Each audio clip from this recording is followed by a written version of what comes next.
for the fans. The glory for the pinstripes. What's good, Yankees Nation? This is Yankees Fan Central, bringing you the definitive coverage straight from the hot stove, where the deals are simmering and the future of our franchise is being decided. The lights are on down in Orlando, Florida, and the Major League Baseball winter meetings officially kicked off yesterday. This is the time when the phones don't stop ringing and destinies are mapped out. As a fan and analyst who tracks every single breath of this organization, I can tell you that the New York Yankees are, without a doubt, operating at the epicenter of these negotiations. The front office knows that the championship window with this stellar core demands immediate action, and sitting on our hands is not an option for anyone wearing the pinstripes.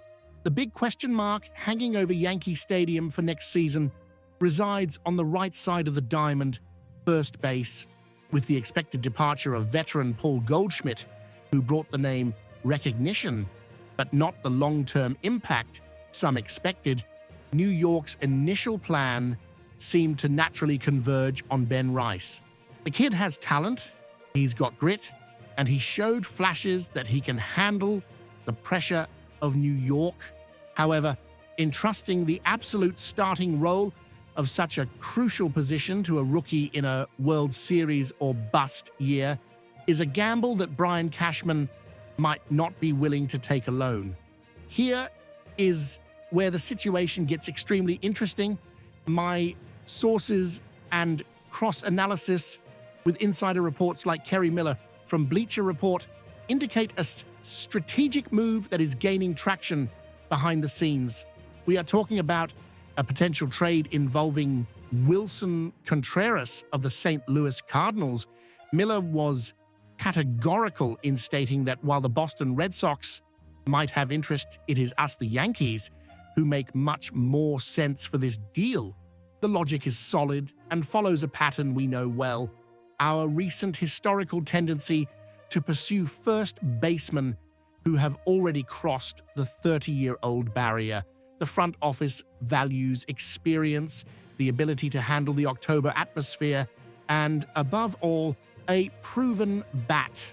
For the St. Louis Cardinals, the motivation is financial and about restructuring.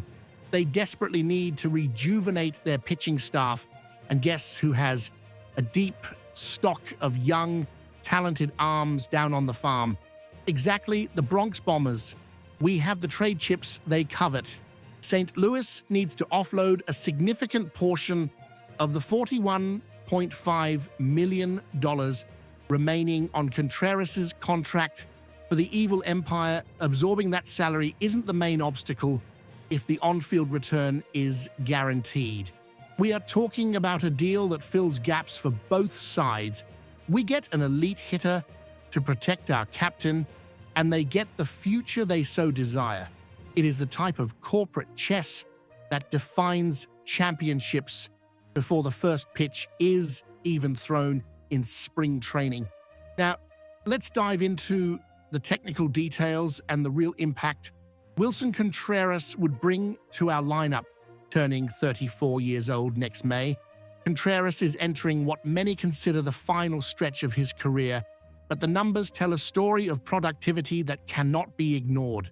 Originally a star at the catcher position for the Chicago Cubs, he made a significant transition in 2025, playing 120 games at first base for the Cardinals.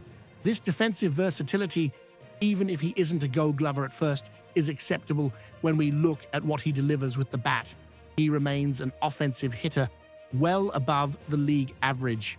When coldly analyzing his last season, the data is convincing. He ended the year with a slash line of 257, with a 344 on-base percentage and a 447 slugging percentage.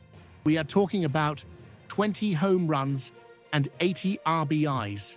But the number that really jumps out and grounds my argument is his adjusted OPS, or OPS plus, of 123.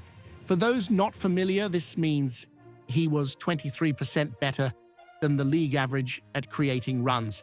On a team that has often depended excessively on the bats of Aaron Judge and Juan Soto, having a player capable of producing 23% above the average is a necessary luxury.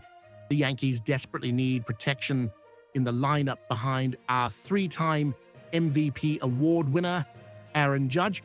Opposing pitchers need to fear who is coming up after the captain, and Contreras fits that threat profile perfectly. However, as an analyst, I need to be honest about the logistical challenges. Finding consistent playing time for a 10-year veteran can be a complex puzzle.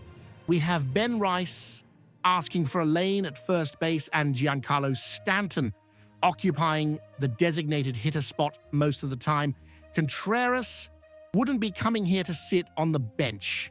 In terms of trading, the scenario is favorable. The Cardinals have made it clear they are open to negotiations involving their veterans this winter. The key here is Contreras' no-trade clause. He has the power to veto. However, playing at Yankee Stadium, with the real chance to chase a World Series ring, is the kind of opportunity that makes any veteran reconsider. If the Yankees demonstrate serious interest and present a plan where he is a central piece of the offense, I firmly believe he will waive the clause. It is a calculated risk, trading Mound Youth for immediate production at the plate, typical of a franchise that accepts nothing less than victory. The potential acquisition of Willson Contreras is a classic win-now move. While it brings complexities regarding Ben Rice's playing time and the DH rotation with Stanton, the arrival of a hitter with an adjusted OPS of 123 offers the protection Aaron Judge lacked during the crucial moments of the last playoffs. Dealing away pitching prospects hurts, but championship flags fly forever, and prospects are just promises until proven otherwise. Do you believe it is worth sacrificing young, promising pitchers for 2 or 3 years of offensive production from Willson Contreras? Or should we bet all our chips on the development of Ben Rice at first base? If you want analysis that goes beyond the obvious and understands the soul of the Bronx, subscribe to the channel now, smash that like button, and hit the notifications. We are going to cover every step of this offseason. Drop your opinion in the comments below. I want to hear from every single one of you. Let's go Yankees!